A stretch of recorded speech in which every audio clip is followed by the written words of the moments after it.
오늘 말씀의 제목은 모든 것을 가진 자로다라는 제목으로 고린도후서 6장 1절에서 10절까지 말씀 함께 보겠습니다.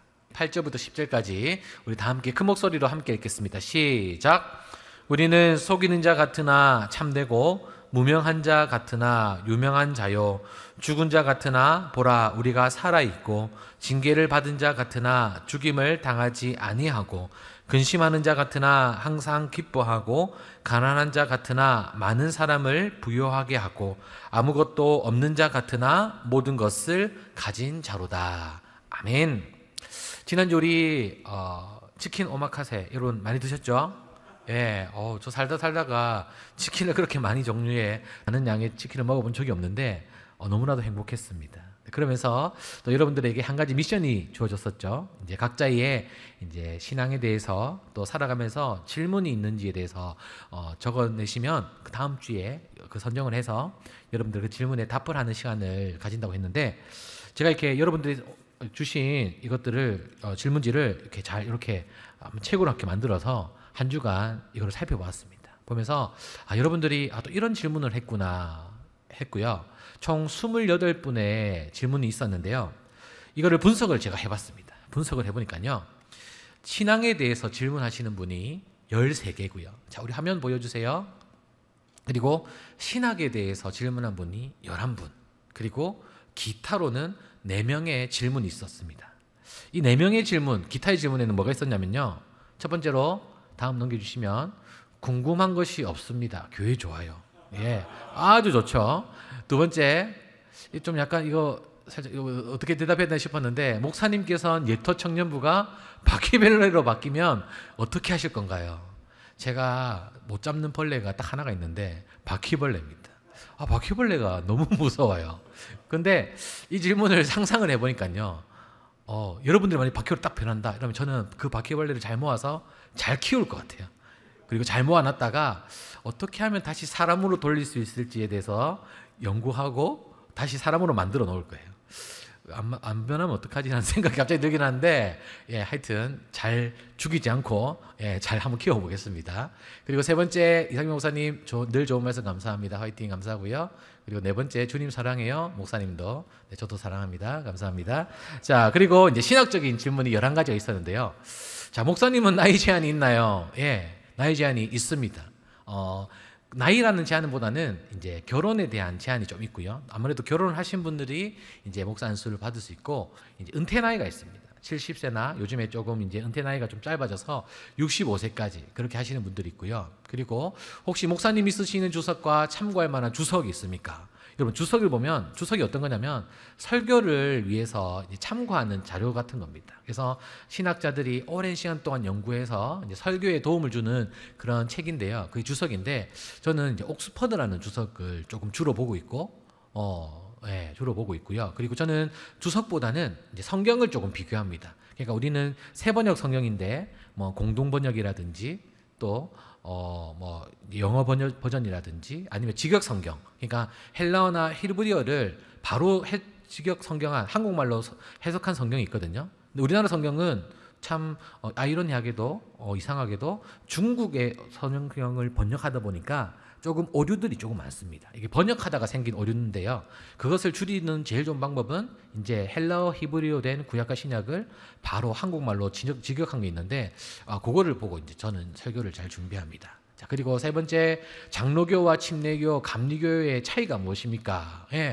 어디 마크나 생면 듣지도 못한, 특별히 우리나라에는 약 54개의 교단이 있습니다. 그래서 그 교단의 차이점이 궁금하다는 분들이 있는데, 이제 제일 첫 번째로 확연한 차이점은 이제 침례교인데요. 우리는 세례라고 하고 그곳은 침례입니다. 그리고 세례는 이제 목사님께서 이제 접시에 있는 물을 가지고 이렇게 세례를 주지만, 침례는 이제 본당 요 뒤쪽에 문이 열리면서 안에 그냥 그 목욕탕 같은 게 있어요. 거기서 진짜 흰 가운을 입고 예배 중간에 이제 침례를 주는 그런 일도 있고, 또 큰 교회는 이제 야외에 침례 이런 연못같이 침례탕이 있어서 거기에 이제 침례를 주는 경우도 있는데, 그런 차이도 있고요. 그리고 아무래도 이 감리교와 침례교와 장로교는 처음 이것을 만들었고 주장했던 신학자들에 의해서 그 교단이 갈려졌는데, 지금 이 시간에는 그걸 다 설명하기에는 조금 부족하고요. 또 그런 신학적인 조금의 차이가 있고 신학자를 바라보는 관점이 이 교단마다 조금 다르다라는 것을 볼 수가 있습니다. 그리고 또 하나 질문이 뭐였냐면 천주교와 개신교의 차이점이에요. 여러분, 천주교와 개신교의 차이점이 많을 건데, 우리는 이 천주교를 부를 때에 우리 개신교 입장에서는 정확한 명칭은 구교입니다. 구교. 그리고 우리는 개신교고요. 그래서 성당의 십자가를 여러분 생각해 보면 십자가만 있는 게 아니라 그 앞에 무슨 형상이 있죠? 네, 예수님의 형상이 있어요. 그러니까 그들은 다시 오실 예수님보다는 그냥 자신들을 위해 죽은 예수님을 믿기도 하고요. 그리고 우리와 가장 두드러지게 이제 차이점은 뭐냐면 교황무호설입니다. 그 뭐냐면 교황이 아무 죄도 없고 흠도 없이 그들이 신처럼 그렇게 우상을 섬기는 거죠. 그리고 성당에 가면 이제 뭐 돌이나 벽화에 보면은 이제 12제자들의 모습들이 있습니다. 그러니까 그들을 다 우상화하는 그런 모습들이 우리와는 가장 다르고, 그리고 심지어는 마리아까지도 성모 마리아라고 이야기하면서 예수님을 어머니도 그러면 신성시하는 그런 것들이 제일 차이점이고요. 그리고 성경을 보는 관점이 다릅니다. 그 뭐냐면 구교에서는 성경을 조금 문자적으로 봐요. 그 대표적인 예가 뭐냐면 성 베드로 성당 아시죠, 여러분? 거기에 보면 정말 베드로의 무덤 위에 그 성당을 지었어요. 그 말은 뭐냐면 베드로가 예수님께 칭찬받았을 때에 네 이름 위에 통하여서 많은 교회가 세워질 것이다 라고 했던 그 말을 그냥 문자적으로 해석을 하다 보니까 진짜 베드로의 무덤 위에 성당을 지어버렸어요. 근데 그건 아니죠. 그러니까 그 고백이 뛰어났고 그 예수님을 아는 지식으로 말미암아 많은 사람들에게 교회가 전파될 것이라는 이런 개신교의 그 문자적 해석이 아니라 그것을 신앙적으로 풀이하는 것이 조금 저희와는 다르다고 볼 수 있습니다. 자, 그리고 다음 이제 신학적인 이제 질문 중에서도 꽤 심도 있는, 저도 잘 모르는, 제가 연구를 해야 공부를 해야 알 수 있는 질문한 친구들도 있었어요. 가인이 쫓겨난 곳에 있던 민족은 누구입니까? 라고 질문하는 게 있는데, 그 민족이 누군지는 정확하게는 모르지만 이제 노 땅이라는 거 있어요. 노 땅. 그 땅이 어떤 땅이냐? 바로 요 앞에 떠난 장소였고, 그리고 극도로 타락한 도시였다. 그리고 성령 모독죄가 무엇입니까? 이건 뭐냐면 이제 바리새인들이 예수님의 이적을 보고 그 이적을 사단의 소행이라고 해서 성령님의 그 역사하심을 부정하는 것이 바로 이제 성령 모독죄라고 할 수 있고요. 그리고 세 번째, 12제자를 보내신 이유는 뭡니까? 뭐죠, 여러분? 네, 예수님 이후에 천국 복음을 전하는 것에 그 일을, 사역을 맡기기 위해서 그렇게 제자들에게 천국 복음을 전하기 위해서 제자들을 택하셨습니다. 그리고 네 번째, 태초의 의미가, 창세기와 요한복음의 차이가 무엇입니까? 예, 창세기에서의 태초는 이제 보이는 것, 우리가 땅을 창조하고 그다음에 뭐 공간과 뭐 해와 달과 동물과 이런 걸 창조했던 것이 창세기의 의미라면, 이제 요한복음의 태초의 의미는 뭐냐면 약간 시간적인 의미예요. 시간. 어떤 시간이냐? 바로 예수님께서 우리에게 예비해 두신 그 영원한 시간, 그리고 천국의 시간을 예수님께서는 태초라고 그렇게 요한복음에서 말씀해 주셨다라는 겁니다. 그리고 그 다음, 자, 기도하는 법을 잘 모르겠어요. 네, 기도하는 법을 잘 모르겠으면 기도하는 장소에 오시면 되겠죠. 매주 금요일 9시에 여기 뭐가 있습니까, 여러분? 네, 성령 집회 또 기도의 시간이 있으니까요. 거기 오시면 되고요. 화요일 날 또 겨자씨 기도회가 있으니까 그곳에 참석해 주셔서 함께 기도해 주시면 되겠습니다. 그리고 두 번째 보니까 예수님을 믿지 않아도 구원을 주시나요? 아니요. 예수님밖에는 구원의 길이 없다라고 정확하게 성경에 나와 있습니다. 그리고 나의 자아 욕심을 죽이는 방법과 습관은 뭔가요? 예, 정말 힘들죠. 근데 매일매일 거듭나는 수밖에 없습니다. 그럼 또 다른 질문 중에 그러면 거듭나는 과정은 무엇입니까? 그건 뭐냐면 우리의 삶 속에 말씀과 찬양과 기도가 끊이지 않아서 나의 생각을 죽이고 하나님의 음성으로, 하나님의 마음으로 이 세상을 살아가는 것이 자아와 습관을 죽이고 또 거듭날 수 있는 거라 할 수 있습니다. 그리고 또 밑에 보니까요, 성경을 다독하는 게 좋습니까? 아니면 정독하는 게 좋습니까? 라는 질문이 있는데요. 다독도 중요하고 정독도 중요한데 저는 또 하나 추천하고 싶은 게 있는데 뭐냐면 속독이에요. 속독. 예, 속독. 그러니까 정독을 하든 다독을 하든 속독을 하든 다르게 느껴지는 하나님의 그런 섭리들이 있을 겁니다. 그래서 다 중요하기 때문에 여러분의 상황에 맞게끔 다독이든 정독이든 속독을 하시면 될 것 같고요. 그리고 식사 자리에 꼭 손을 모으고 기도해야 하나요? 야, 이건 유치부, 초등부 수준의 질문이라고 생각되는데, 또 직장 생활을 하거나 또 많은 사람들과 함께 식사하는 자리에서 고민일 수도 있습니다. 근데 그런 모습이 뭔가 이 모임에 불편함이 있다고 한다면, 마음속으로 기도해도 괜찮습니다. 꼭 손을 모으고 기도할 필요는 없습니다. 자기 신앙대로 그렇게 하시면 될 것 같아요. 자, 그리고 이제 다음 보니까요.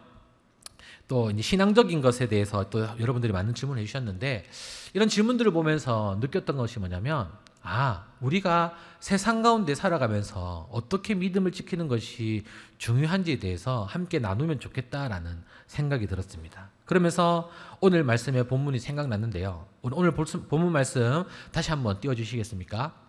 우리 8절부터 10절까지 말씀 우리 과연 하나님께서는 우리를 이 땅 가운데 부르셨을 때에 어떻게 살아가기를 원하시는지 그 질문을 가지고 오늘 8절부터 10절 말씀 같이 한번 읽어보겠습니다. 시작.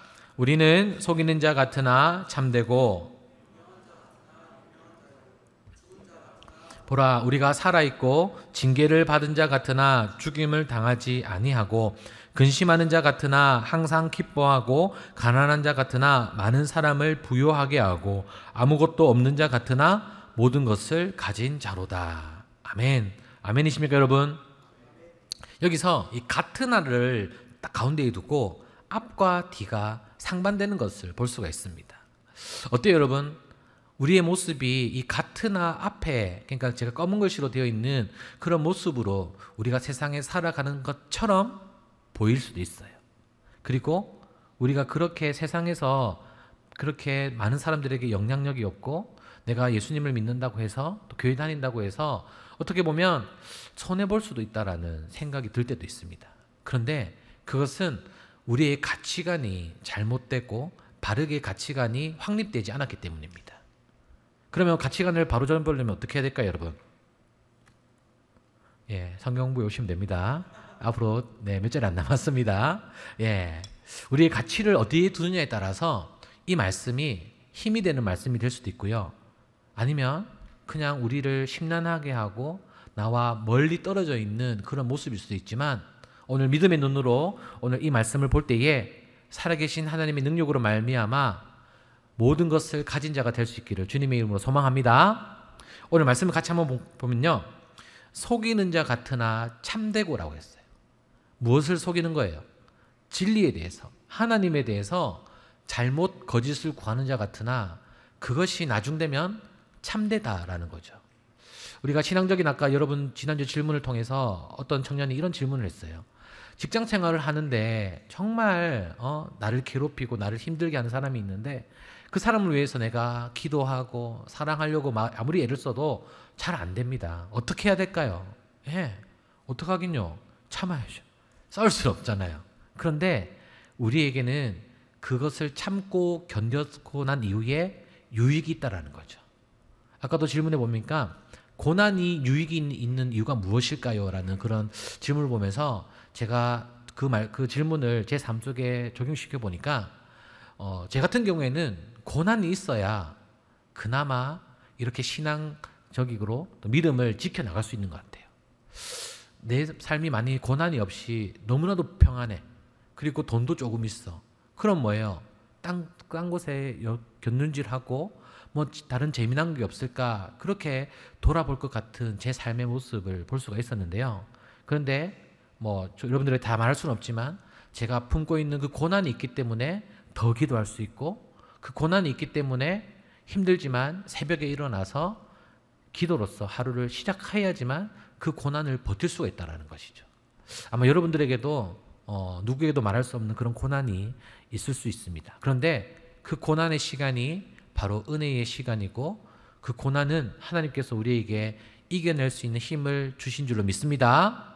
네, 그래서 그 고난이 지나고 나면 아무것도 아닌 거예요. 그런데 그 고난이 지나고 났을 때에 우리의 믿음의 성장이 얼마만큼 있느냐를 우리가 판단하고 기다린다면 그 고난의 때를 버틸 수가 있는 겁니다.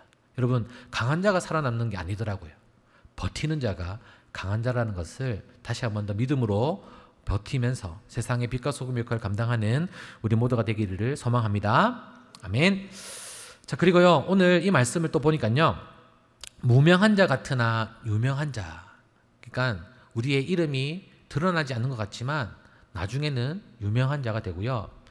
죽은 자 같으나 우리가 살아있고 또 징계를 받은 자 같으나 죽임을 당하지 않는다라고 했어요. 그리고 10절에 보니까요, 근심하는 자 같으나 항상 기뻐하고 가난한 자 같으나 많은 사람을 부요하게 하고 아무것도 없는 자 같으나 모든 것을 가진 자로다라고 이야기를 했습니다. 오늘 이 고린도후서는 누가 적었을까요, 여러분? 예, 바울이 이 편지를 적었습니다. 그러면 이 글을 적었을 때에 어떤 마음으로 적었는지 고린도후서의 이 만들어진 배경을 조금 보면 알 수 있는데요.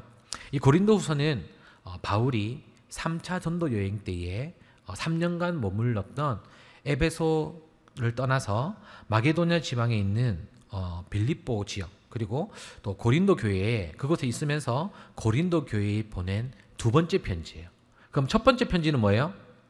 예, 고린도 전서고 두 번째로 보낸 편지가 고린도 후서였습니다. 근데 이 고린도를 전서를 조금 이해하려면 이 고린도라는 지역을 여러분들이 이해하셔야 돼요. 이 고린도라는 지역은 쉽게 말해서 우리 부산 지역과 비슷합니다. 항구 도시였어요. 그래서 항구 도시의 특징은 뭐예요, 여러분?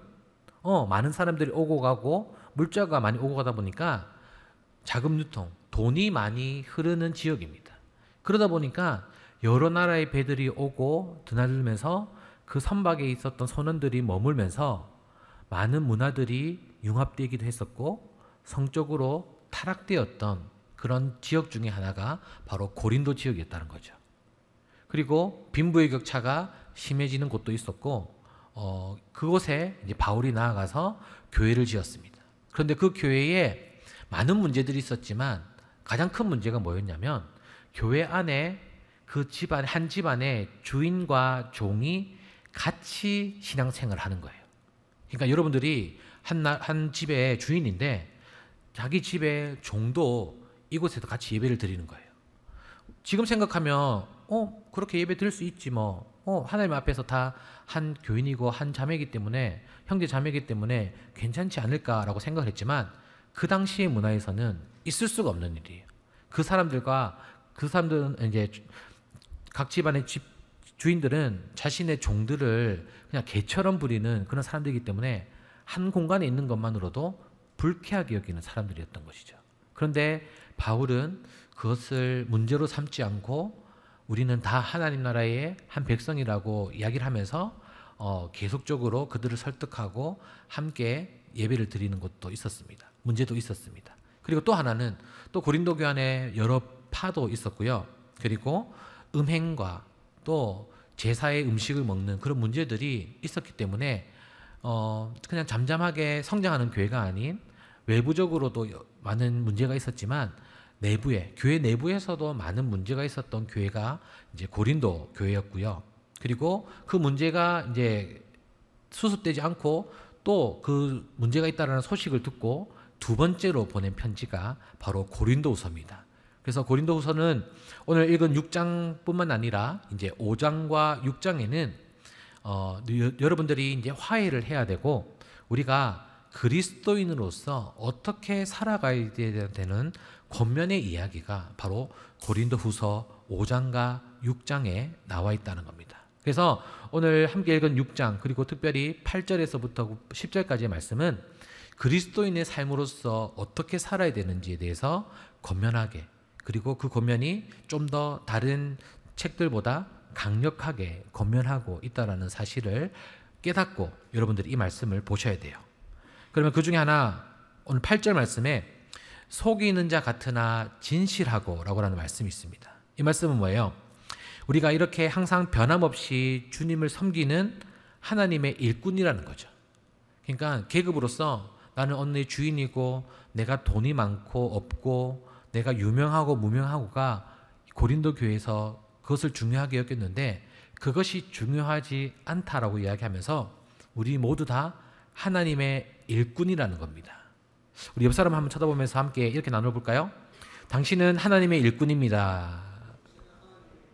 자, 뒷사람을 보고 당신은 하나님의 일꾼입니다. 예, 그렇죠? 일꾼은 뭐예요, 여러분? 주인의 말에 어떻게 하기만 하면 되죠?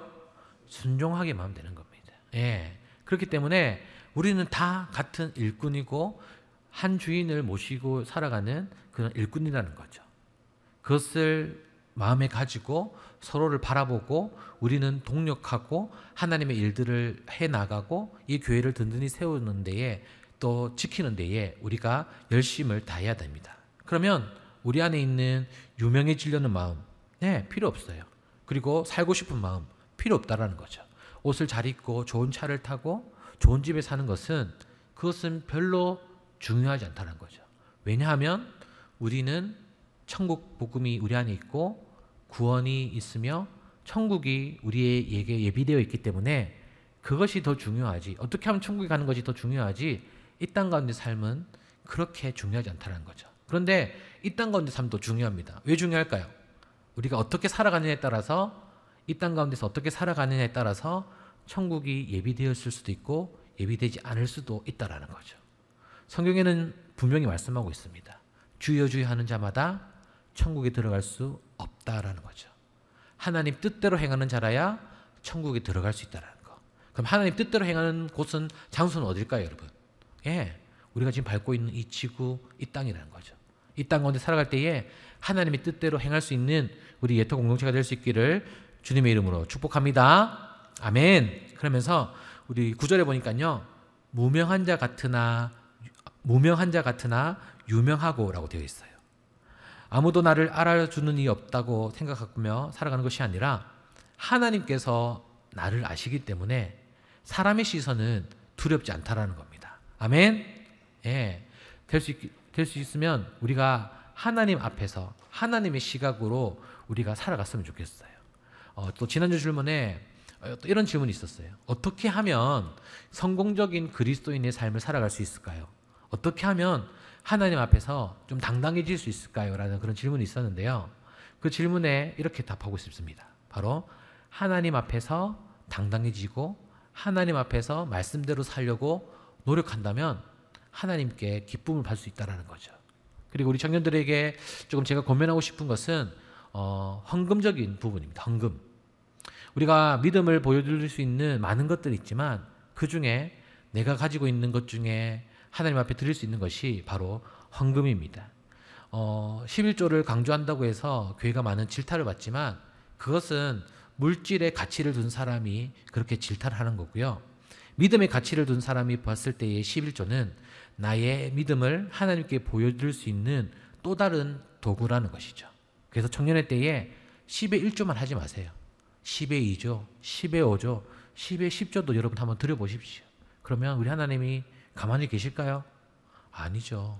여러분들에게 더 큰 복으로 행하실 줄로 믿습니다. 여러분들에게 삶에 형통한 삶이 있을 줄로 믿으시길 바랍니다. 그렇게 믿음으로 나아갈 때에 우리 하나님께서 기뻐하시고 여러분들의 삶을 더 간섭하시고 더 여러분들의 삶과 함께하기를 원하시는 것을 절대로 잊으시지 않기를 바랍니다. 이 땅 가운데 살아가는 것이 어떻게 보면 시련과 고통을 참아가며 하나님의 백성답게 의로운 삶을 살아갈지라도 때로는 영광과 아름다운 이름을 얻기도 하지만 때로는 모욕을 당하거나 악한 이름을 받기도 합니다. 오늘 고린도후서를 우리에게 전해주는 이 바울 역시 사기꾼이니 미친 사람이니 그리고 죽음의 위협을 가는 곳마다 당했던 사람이라는 것이죠. 근데 그런 바울이 오늘 이렇게 고백하고 있습니다.